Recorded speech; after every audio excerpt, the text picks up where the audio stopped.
Riri Fairuz menjelaskan alasannya mengapa menghapus foto-fotonya bersama Ayus Sabian yang diunggah di Instagramnya.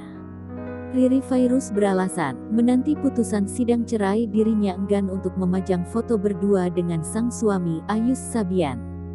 Ririnya hanya ingin meninggalkan foto Ayus ketika sedang foto bersama anak mereka. Alasan Riri menghapus foto Ayus pun cukup membuat yang mendengarnya terbelalak. Bak kotoran, Riri mengumpamakannya dengan kata membersihkan. Menurut Riri, fotonya dengan Ayus sudah terlalu banyak, sehingga wajar saja jika dihapus sebagian.